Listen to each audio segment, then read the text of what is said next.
Hi everyone, it's Penny with Penny's Colorful Life. And you know what? I woke up this morning wanting to go to Paris. So you want to come with me? Okay, let's go. Come on. No, really. Come on. Let's go. Let's go. So I'm going to start my page. This is something I picked up at the Dollar Tree. And it's got two sides to it. They're like, I guess, stickers that you put on your wall. But I like the word Paris. I like the Eiffel Tower. So I think I'm going to use some of this today. So these are some different things that I've pulled out that I may or may not use on this page. But they have the feel and the colors and things that I like and that I want to have come out in this. But this is what I do is I will gather supplies and then it's very intuitive. I just start playing, and if I like it, I add it. Sometimes I add it and I don't like it and cover over it. So you might see a lot of that.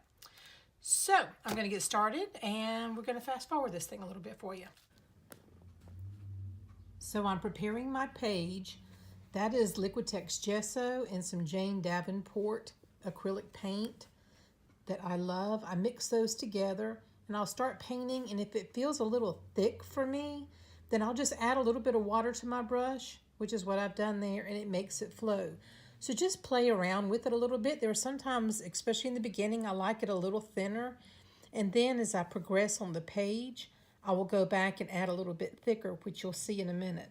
Now, one thing I want to caution you is if you are using a bound journal like I am here, you want to be very careful about getting too much wet media in the spine. Okay, it will break down your spine over time. So, especially you're doing page after page. So I always start at the outer edge, and as my brush starts getting drier, then I work my way towards the spine, as you see me doing here. I don't have a lot of water on my brush when I'm getting close to that spine, but I do want to get my paint up close to it. So I just want to make sure that I have a much drier brush and not a lot of bleeding water. If I do, I grab a rag or a paper towel real quick and I just kind of soak some of that up so it doesn't run into that spine. So here you can see that I've concentrated on a little bit darker edges around the outside, and now I'm just adding some white gesso in the middle and even splattering some so I can just do some very painterly and wash type strokes with my white to get a lighter effect in the middle.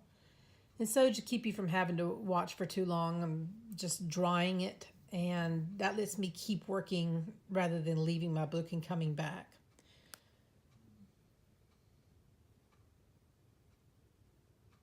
So now I'm going to cut out the images from the wall border that I bought at the Dollar Tree.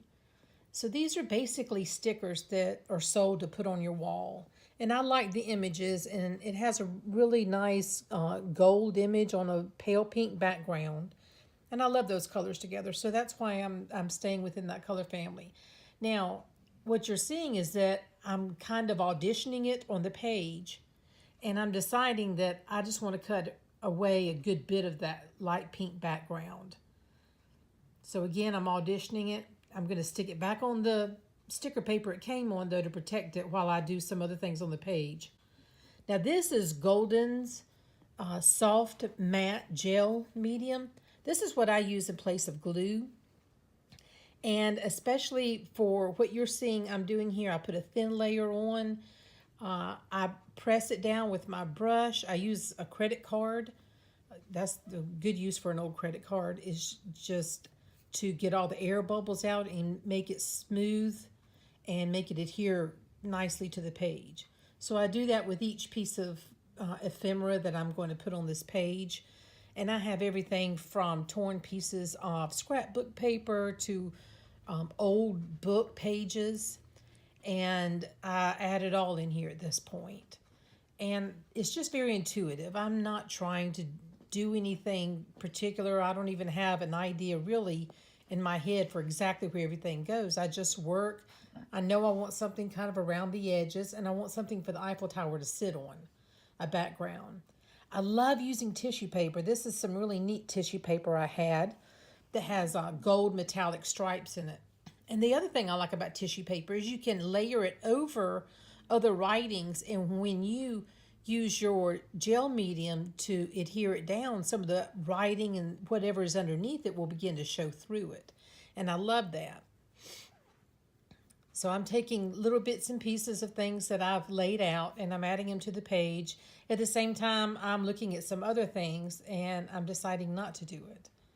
Here I'm using a Neocolor watercolor crayon. I love using these around the edges, and I even use them around some of the ephemera that I've put down as you're seeing here. And they're very easily dissolved with water. And I like the Jane Davenport brushes. They have a really nice feel to them, and they hold a good bit of water for doing this. And you can do several layers of it.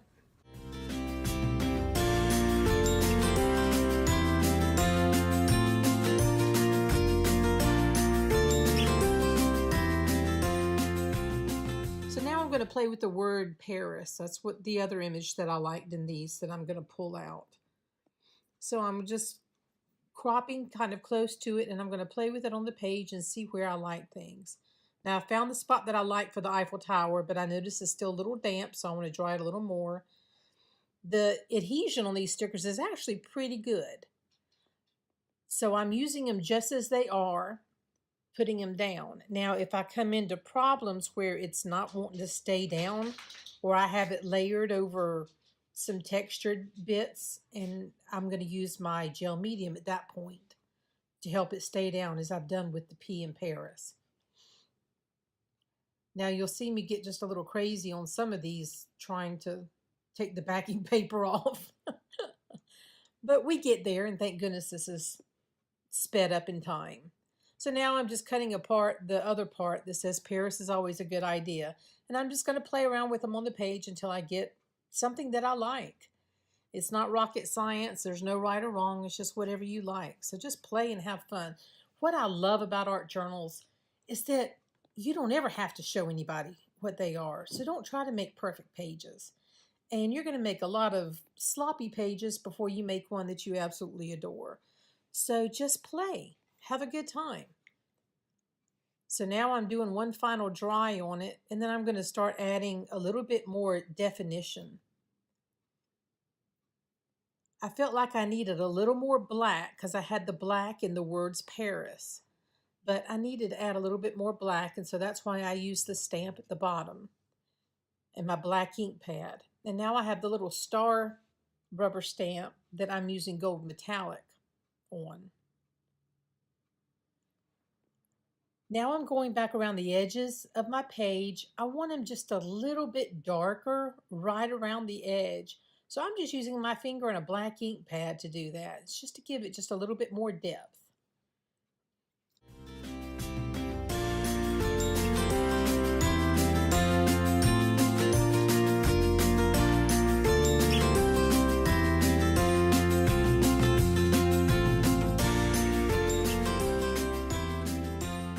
What I'm using to get a little shadowing here is watercolors, and these are from the Jane Davenport's Neutral. This is her Neutral set. I have 3 sets of her watercolors, and I just love them. I think the pigmentation is wonderful, the ease of use. You can throw them in a purse and go. I love how portable and how you're able just to carry them anywhere. So they're great. But this color I really love in the Neutral set. It's the brown that's in there. I forget the name of it right off. So I go in here and I'm just adding some shadowing to my letters, to the Eiffel Tower, to the different words that I've cut out. Just again, to give a little bit more depth to the page. And this is the thing I will do towards the end of a journal page. Sometimes I quit long before this. Sometimes I just have the time and I just want to keep going. And you'll find that the more you do it, the harder it might be to stop. But if you have the time and you're enjoying yourself, why stop? That's my motto. More is more.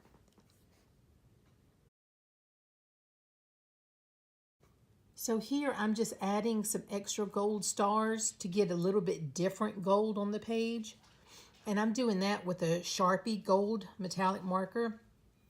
But then to give the stars definition, I go back in with a Sakura black pen And I just add little shadowing details around some of the stars that I've drawn on and stamped on. And I put in the date that I'm going to be taking my trip. And there's even room to add a couple little small pictures if I want, or a little journaling about my trip down the road if I'd like. So now I just clip my pages open, allow it to dry nice and flat so my pages don't curl. And that's it. So one thing I noticed there at the end was that the Eiffel Tower sticker still had the shine of the sticker on it. So I wanted to do the same thing with the Eiffel Tower, and I did at the end so that everything on my page had a nice matte finish to it. I didn't want a sticker shine. What you will find as you're doing this is that the more supplies you have, the more you learn how to use them, and the more you want to use them, you will keep going. Sometimes you just stop and go, that was enough for today, because I just wanted to sit down and have some fun, and I did. So I think I like these. I probably won't use them a whole lot. They had pretty good sticky, but what you will notice is if you use stickers and you use any water media on top of it, it can loosen up the sides. So that's why I went back and used the really good gel medium to put underneath it and to put over top of it to help adhere it a little bit more. But as you noticed earlier, I had trouble with this part of the P because it was sitting on top of some more textured element that I had glued down. So it didn't want to stay with just the sticker. So I went back and used the gel medium, and I shouldn't have any more problems. But thank you so much for watching and going on my journey to Paris with me today. Please hit the subscribe button and also the little bell button if you would like to be notified of new videos that I have coming out. And feel free to leave comments in the comment section, and I'll be sure to put in the description box more in depth about which supplies that I used today. See you next time.